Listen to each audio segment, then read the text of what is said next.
Good morning to all.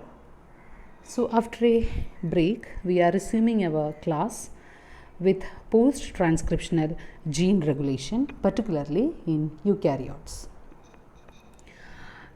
So, we have studied DNA replication as well as transcription. So, after transcription, you know that the mRNA is synthesized from DNA, and in prokaryotes, what happened is the transcription, replication, as well as translation occurs concurrently. So, whatever mRNA has been synthesized is read by ribosome to produce proteins. But in eukaryotes, the scenario is different. What happened here is the primary transcript, which is used to gate protein synthesis, must be processed to a mature mRNA called messenger mature mRNA in eukaryotic cells, which is different from prokaryotic cells. Prokaryotic cell, there is no post transcriptional mRNA processing, whereas in eukaryotes, the mRNA has to be processed before it has to transport from nucleus to the cytoplasm, because translation occurs in cytoplasm. So, the processing events includes the both end of the transcript and include protection of both end, that is 5' end of mRNA as well as 3' end of mRNA, as well as removal of intervening non-protein coding regions known as introns, which are absent in prokaryotes. So, in eukaryotes, not all mRNA has been translated to, not all regions of mRNA has been translated to protein, only exons have been translated to protein. So, exons has to be spliced together before it has been transported to cytoplasm. Particularly, it is very important because a disease, a hemoglobin disease known as beta thalassemia, has been caused by intron mutation that prevents splicing. So, what happens is a premature protein has been produced because introns contains lots of stop codons. So, whenever it reaches introns, the protein translations will halt. So, it produced premature mRNA. So, no protein has been synthesized. So, it will cause beta thalassemia, a hemoglobin disease. That we will discuss when we talk about translation. So, this slide explains or summarizes the different RNA processing of eukaryotic mRNA. You know that the newly synthesized mRNA after transcription undergoes 5' capping. A cap has been added to the 5' end of mRNA, as well as the 3' end. There is a cleavage of certain non-coding sequence and then addition of poly A tail, A tail up to 250 adenylate residues has been added to the 3' end, and after that cleavage and polyadenylation, splicing occurs which removes introns and exons has been joined together. So, these are the three types of processing events takes place in mRNA. We will discuss one by one. So, first capping.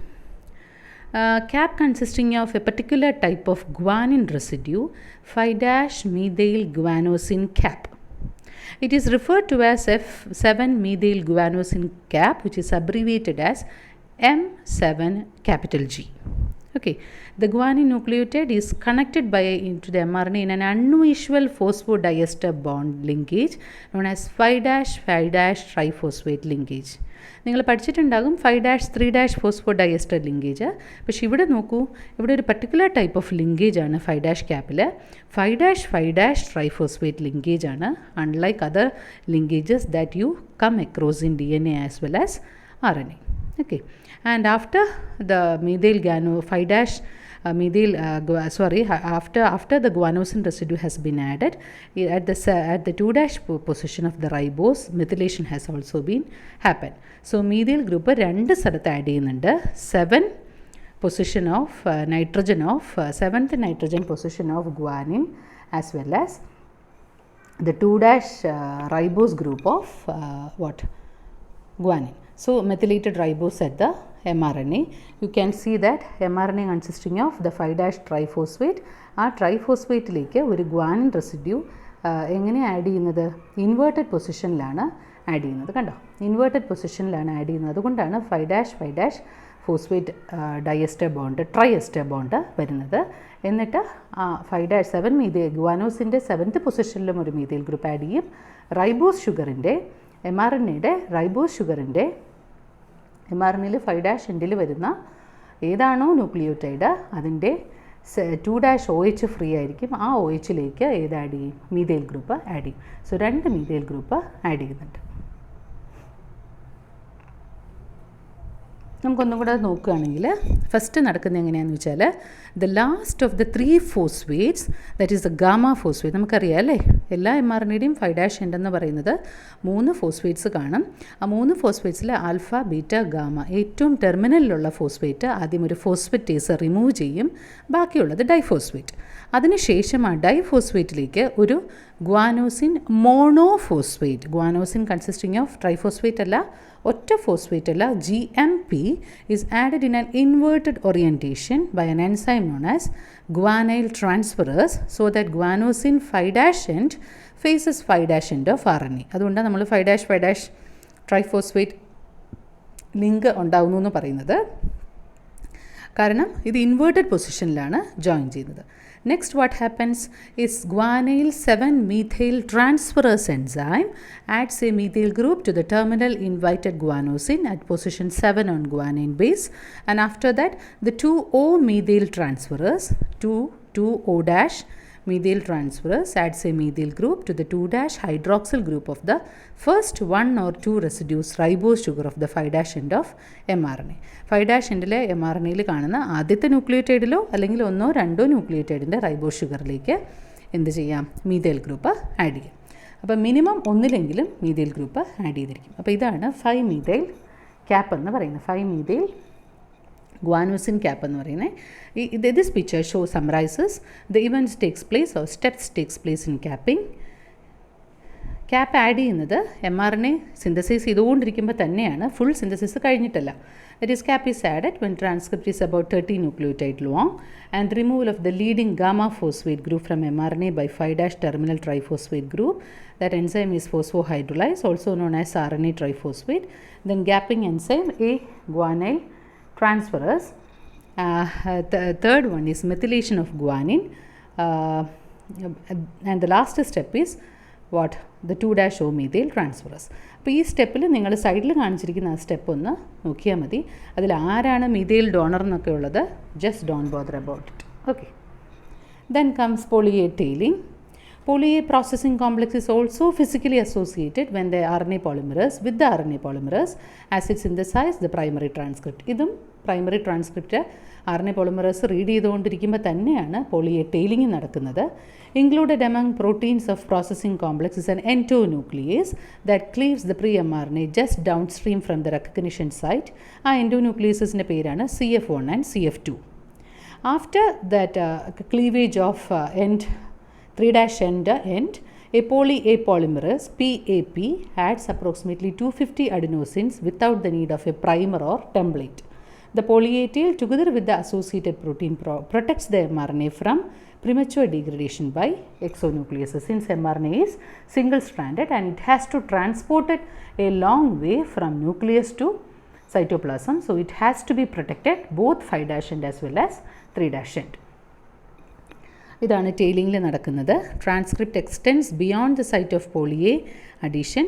Endonuclease cleaves 15 to 25 nucleotide on the 3' end, and then poly-A polymerase adds approximately 80 to 250 adenine residue to the 3' end without any primer or without any template. So this is capping and tailing, and the third and the most complicated one is the splicing, because eukaryotic RNA unless or when compared to prokaryotic RNA consisting of introns, because exons you all know that they are approximately 300 nucleotides long and encode stretch of 30 to 60 amino acid, whereas introns vary from 50 to 20,000 nucleotides. Human genes typically have more DNA devoted to introns than to exon. Okay. എക്സോൺസിനെക്കാളും ഒരുപാട് introns ഇവിടെയുണ്ട്, human DNAസിലുണ്ട്, and gene can have dozens of introns. So several methods of intron splicing occur in nature. The type of splicing depends on the structure of spliced intron, and the enzymes or catalyzed required for splicing. So the mechanism exists for nuclear pre-mRNA or spliceosomal introns or tRNA introns and self-splicing introns, which are or other ഇത് രണ്ടും അല്ലാതെ group 1 and group 2 ഇൻട്രോൺസും ഉണ്ട്. അപ്പോൾ നമ്മുടെ nuclear mRNAയ്ക്ക് ഒരു splicing pattern ആണ് which included a enzyme known as spliceosomes. വേറെ tRNAയ്ക്കും ഇൻട്രോൺസ് ഉണ്ട്. അത് റിമൂവ് ചെയ്യുന്നത് സെൽഫ് സ്പ്ലൈസിങ് ആണ്. അതിനൊരു എൻസൈം വേണ്ട. സ്പ്ലൈസിയോസോം എന്ന് പറയുന്ന ഒരു എൻസൈം വേണ്ട. ഇത് കൂടാതെ ഗ്രൂപ്പ് 1 ആൻഡ് ഗ്രൂപ്പ് 2 സ്പ്ലൈസിങ് മെക്കാനിസവും ഉണ്ട്. ഈ പിക്ചർ സമ്മറൈസ് ചെയ്യുന്നത് ഗ്രൂപ്പ് 1ഉം ഗ്രൂപ്പ് 2ഉം സ്പ്ലൈസിങ് സീക്വൻസ് ആണ്. ഇത് നിങ്ങൾക്ക് ആവശ്യമില്ല. Just for your additional reading I had included the slide. If you are interested I will explain, but it is not needed for your basic understanding of splicing mechanism. Okay, so നമുക്ക് വേണ്ടത് mRNA splicing ആണ്. The splicing which involves what? Spliceosomes, a complex of protein and rRNA. Okay, just like ribosome, spliceosomes means it is a combination of proteins plus rRNA. Spliceosomal introns often reside in eukaryotic protein coding genes. അതായത് mRNAയിൽ reside ചെയ്യുന്ന ഇൻട്രോൺസിനെയാണ് നമ്മൾ സ്പ്ലൈസിയോസോമൽ introns എന്ന് പറയുന്നത്. tRNAയിലും rRNAയിലും ഉള്ളതിനെ അല്ല. ഇനി അതെങ്ങനെ നമ്മൾ തിരിച്ചറിയുമെന്ന് വെച്ചാൽ നമുക്കറിയാം അല്ലേ, എക്സോൺസ് ഇൻട്രോൺസ് അങ്ങനെയാണ് യുക്കാരിയോട്ടിക് mRNAയുടെ പ്രൈമറി ട്രാൻസ്ക്രിപ്റ്റ് പോകുന്നത്. അതിൽ ഒരു ഇൻട്രോൺ സ്റ്റാർട്ട് ചെയ്യുന്നത് എപ്പോഴും 5' എൻഡ് ചെയ്യുന്നത് 3'ലുമാണ്. എക്സോൺസും സ്റ്റാർട്ട് ചെയ്യുന്നത് 5' എൻഡ് ചെയ്യുന്നത് 3'ലുമാണ്. So always the 5' end of an intron typically starts with GU. You can see typically starts with GU and ends with AG. This one and ends with AG. So typically intron always starts with GU and 3' and it ends with AG. And in addition, and these sites are referred to as splice donors and splice acceptor. The GU is known as splice donor and AG is known as splice acceptor.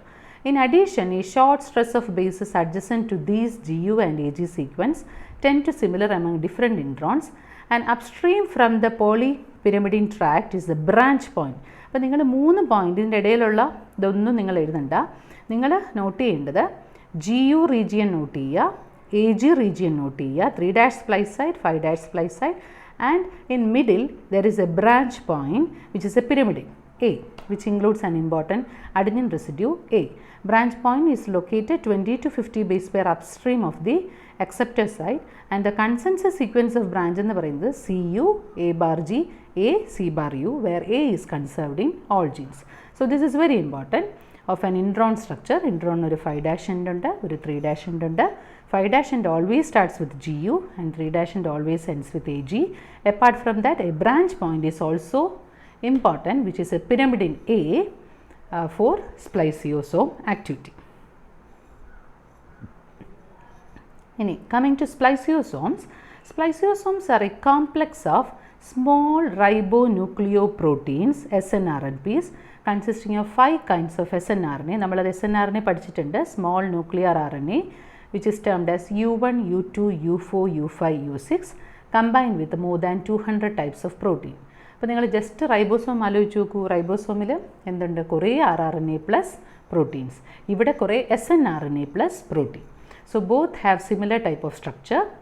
And spliceosomes സ്പ്ലൈസിങ്ങിൻ്റെ ടൈമിൽ എല്ലാം കൂടെ assemble ചെയ്ത് സ്പ്ലൈസിയോസോം ആയിക്കോളും. Spliceosome assemble on pre-mRNA while the pre-mRNA molecule is still being transcribed, just like capping and tailing. Each snRNP consisting of നമ്മൾ പറഞ്ഞു 1 or 2 molecules of എന്തുകൊണ്ടാണ് U1, U2, U4 RNA എന്ന് പറയാൻ കാരണം they are uridine rich snRNA. Okay. Splicing involves 2 events. Phosphodiester bond at exon intron boundaries are broken and a new phosphodiester bond is formed between 3' end of the upstream exon and the 5' end of the downstream exon. അപ്പോൾ splicing എന്ന് പറയുന്നത് 2 event. ഒന്ന് എക്സോണും ഇൻട്രോണിനും ഇടയിലുള്ള phosphodiester bond break ചെയ്യുക, പിന്നെ 3' അപ്സ്ട്രീമിലുള്ള 3' എക്സോണും ഡൗൺസ്ട്രീമിലുള്ള 5' എൻഡ് ഓഫ് ഡൗൺസ്ട്രീം എക്സോണും കൂടെ പുതിയ ഫോസ്ഫോഡൈസ്റ്റർ ബോണ്ട് ഫോം ചെയ്യുക. ഓക്കെ, അപ്പോൾ ഇതാണ് നമ്മൾ പറഞ്ഞത്. കണ്ടോ, donor site GU, acceptor site AG, branch site A, ഇത് മൂന്നും എന്ത് ചെയ്യും, സ്പ്ലൈസിയോസോം ബൈൻഡ് ചെയ്യുന്ന സൈറ്റ്സാണ്. സ്പ്ലൈസിയോസോം ബൈൻഡ് ചെയ്ത് കഴിയുമ്പോൾ എന്ത് ചെയ്യും, ഇതൊന്ന് ബെൻഡ് ചെയ്യും. അതായത് ഏത് പ്രോട്ടീൻസ് ബൈൻഡ് ചെയ്താലും DNA ഒന്ന് ബെൻഡ് ചെയ്യും. ബെൻഡ് ചെയ്ത് 2 എക്സോൺസിനെയും അടുത്ത് കൊണ്ടുവരുമ്പോൾ ഇടയിലുള്ള ഇൻട്രോൺസ് കട്ട് ചെയ്ത് പുറത്ത് പോകും. ബാക്കിയുള്ള 2 എക്സോൺസ് തമ്മിൽ ജോയിൻ ചെയ്യും. നമുക്കൊന്നും കൂടി അത് സ്റ്റെപ്പ് ബൈ സ്റ്റെപ്പായിട്ട് പറയാം. Overall mechanism means, first one, the U1 snRNA has a sequence near its 5' end that is complementary to the 5' splice site of intron. ആദ്യം ബൈൻഡ് ചെയ്യുന്നത് U1 snRNA ആണ്. U1 snRNA ബൈൻഡ് ചെയ്യുന്നത് 5' end of splice സൈറ്റിലാണ്. ഇൻട്രോണിൻ്റെ 5' end of splice സൈറ്റിലാണ്. And U2 is paired to the intron at a position encompassing the A residue that becomes the nucleophile during the splicing reaction. Base pairing of U2 snRNA causes a bulge. നമ്മൾ നേരത്തെ കണ്ടു അല്ലേ, ഒന്ന് bend ചെയ്യും. U2 bind ചെയ്യുന്നത് branch സൈറ്റിലാണ്, പിരമിഡിനുള്ള A residue. അപ്പോൾ U1 5' സ്പ്ലൈസ് സൈറ്റിലും U2 snRNA ബ്രാഞ്ച് പോയിന്റിലുമാണ്. ഇത് രണ്ടും ബൈൻഡ് ചെയ്യുമ്പോൾ ഇതൊന്ന് എന്ത് ചെയ്യും, a bulge occurs in mRNA that displaces and helps to activate the adenylate whose 2'OH will form a lariat. അത് നമുക്ക് എന്താണെന്നുള്ളത് ഞാൻ പറയാം കേട്ടോ. Lariat structure through a 2'5' phosphodiester bond. Then what, അപ്പോൾ എങ്ങനെയാണ് നമ്മുടെ സ്പ്ലൈസിയോസോംസ് അസംബിൾ ചെയ്യുന്നതെന്ന് വെച്ചാൽ, ഫസ്റ്റ് U1 ബൈൻഡ് ചെയ്യും, ദെൻ U2 snRNP ബൈൻഡ് ചെയ്യും, then remaining snRNP U4, U6, U5 binds to form a complete spliceosome. And internal rearrangement convert this species to an active spliceosome in which U1 and U4 has been expelled and U6 is paired with both the 5' splice site and the U2. അപ്പോൾ ഈ റീജിയനാണ് നിങ്ങൾ കുറച്ചും കൂടെ മനസ്സിലാക്കേണ്ടത്. First U1 5' splice സൈറ്റിൽ bind ചെയ്യുന്നു, then U2 snRNP branch സൈറ്റിൽ bind ചെയ്യുന്നു, then remaining U4, U6, U5 എല്ലാ സ്പ്ലൈസിയോസോംസും ബൈൻഡ് ചെയ്ത് ഒരു ആക്റ്റീവ് സ്പ്ലൈസിയോസോം ആകുന്നു. എന്നിട്ട് ഇതെല്ലാം ആക്റ്റീവ് ആയി കഴിഞ്ഞാൽ ദെൻ U1, U4 വേണ്ട. U1 and U4 is expelled out and U6, what happened is U6 is paired with both the 5' splice site, നമ്മുടെ ഇൻട്രോണിൻ്റെ 5' സ്പ്ലൈസ് സൈറ്റും U2ഉമായിട്ട് ബൈൻഡ് ചെയ്യും. ഓക്കെ, ഇത് കഴിഞ്ഞിട്ടാണ് കാറ്റലിറ്റിക് സ്റ്റെപ്പ്. അപ്പോൾ കാറ്റലിറ്റിക് സ്റ്റെപ്പ് നടക്കുമ്പോൾ ആര് വേണ്ട, U1ഉം U4ഉം വേണ്ട. The U4, U6 interaction has been disrupted, നമ്മൾ നേരത്തെ പറഞ്ഞു അല്ലേ. And the U6 interact with both U2 snRNA and the 5' splice site while U5 maintain contact with the 5' exon. U5 എപ്പോഴും 5' എക്സോണിൽ തന്നെ ഇരിക്കും. Then a second trans reaction occurs with the 5' Exxon with the 3' splice site and U5 snRNA contacts both these exon. അപ്പം ഇതാണ് നമ്മുടെ മൊത്തത്തിലുള്ള splicing നടക്കുന്നത്. First നോക്കൂ, എപ്പോഴും ബ്രാഞ്ച് സൈറ്റിലുള്ള പിരമിഡിനാണ് ഇമ്പോർട്ടൻറ്റ്. ഫസ്റ്റ് ട്രാൻസിസ്ട്രിഫിക്കേഷൻ റിയാക്ഷനിൽ നിങ്ങൾ നോക്കൂ, ആ പിരമിഡിൻ എന്ന് പറയുന്നത് ബ്രാഞ്ച് പോയിന്റിലുള്ളത് എപ്പോഴും A ആണെന്ന് പറഞ്ഞു അല്ലേ. A എന്ന് പറയുന്ന അഡിനിൻ ഒരു 2'OH ഉണ്ട്. Since it is N mRNA, 2'OH എപ്പോഴും ഫ്രീ ആയിരിക്കും, റൈബോ ഷുഗർ ആണല്ലോ. ആ 2'OH ഒരു ന്യൂക്ലിയോഫിലിക് അറ്റാക്ക് നടക്കും. എവിടെയാ, 5' എക്സോൺ സീക്വൻസിലേക്ക് ഒരു ന്യൂക്ലിയോഫിലിക് അറ്റാക്ക് നടക്കും. അറ്റാക്ക് നടക്കുമ്പോൾ അത് ബ്രേക്ക് ചെയ്യും, 5' എക്സോൺ ബ്രേക്ക് ചെയ്ത് കഴിഞ്ഞിട്ട് സെക്കൻഡ് ട്രാൻസിസ്ട്രിഫിക്കേഷൻ റിയാക്ഷനിലാണ് ആ 5'ലുള്ള OH ഏതിനെ അറ്റാക്ക് ചെയ്യും, നമ്മുടെ സെക്കൻഡ് എക്സോണിലെ 5' എൻഡിലേക്ക് അറ്റാക്ക് ചെയ്യും. അതായത് ഈ എക്സോണിലുള്ള 3'OH ഇപ്പോൾ ഫ്രീ ആണ്, നേരത്തെ ഫ്രീ ആയിരുന്നില്ല. ആ 3'OHനെ ഫ്രീ ആക്കിയത് ഈ പിരമിഡിലുള്ള ബ്രാഞ്ച് പോയിന്റിലുള്ള 2'OH ആണ്.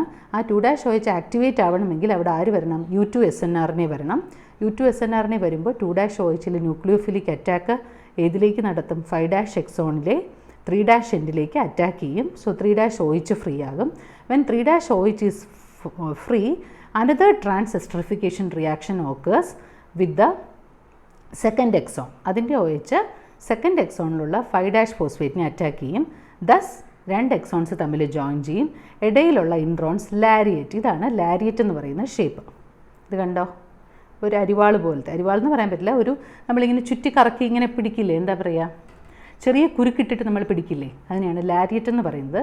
ഈ ലാരിയേറ്റ് ഫോർമേഷൻ സ്പ്ലൈസിയോസോമൽ ഇൻട്രോൺസിൻ്റെ പ്രത്യേകതയാണ്. ഈ ലാരിയേറ്റായിട്ട് എക്സൈസ്ഡ് ഇൻട്രോൺസ് റിലീസ് ചെയ്യും, 2 എക്സോൺസ് തമ്മിൽ ജോയിൻ ചെയ്യും. അതിൻ്റെ കെമിക്കലായിട്ടാണ് ഈ കാണിച്ചിരിക്കുന്നത്. ഇത് നിങ്ങൾക്ക് വേണ്ട, നിങ്ങൾ ഈ പിക്ചർ നോക്കിയാൽ മതി. ഇതിൽ നിങ്ങൾക്ക് കുറച്ചും കൂടെ നന്നായിട്ട് കാണാം. 2-OH ഫോസ്ഫേറ്റ് ഗ്രൂപ്പിനെ അറ്റാക്ക് ചെയ്യുന്നു.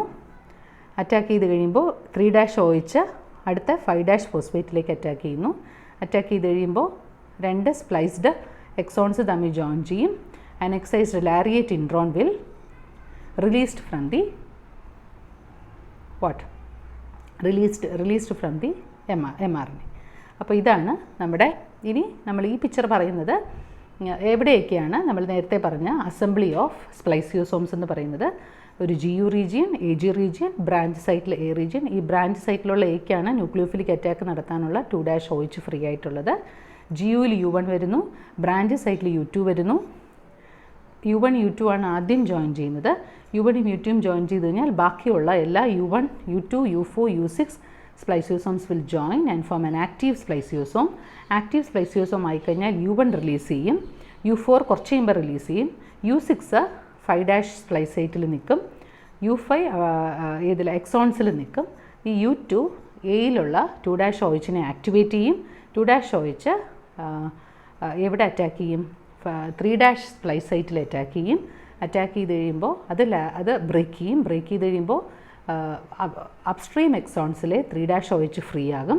ആ 3-OH ഡൗൺ സ്ട്രീം എക്സോണിൻ്റെ 5- ഫോസ്ഫേറ്റിനെ അറ്റാക്ക് ചെയ്യും. 2 എക്സോൺസ് തമ്മിൽ ജോയിൻ ചെയ്യും. ഇൻട്രോൺസ് ലാരിയറ്റ് ഷേപ്പിൽ introns will excised from the premature mRNA. Okay, അപ്പോൾ ഇതാണ് നമ്മുടെ ആക്റ്റീവ് സ്പ്ലൈസിയോസോം എന്ന് പറയുന്നത്.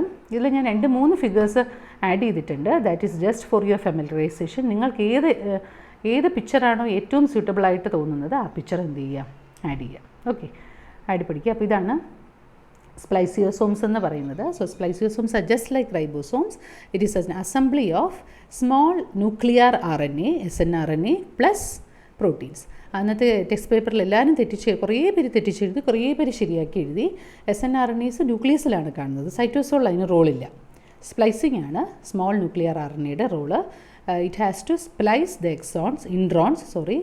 the introns and join together the exons before it is transporting to nucleus. അപ്പോൾ ന്യൂക്ലിയസിലേക്ക് ട്രാൻസ്പോർട്ട് ചെയ്യുന്നതിന് മുന്നേ mRNA മെച്ചുവർ mRNA ആവണം. മെച്ചുവർ mRNA ആവണമെങ്കിൽ it has to protect the 5' with a 7-methyl guanosine cap, 3' with a polyadenylate tail, and the introns has to be spliced out and exons has to be spliced together before it is transported through nuclear pore complex.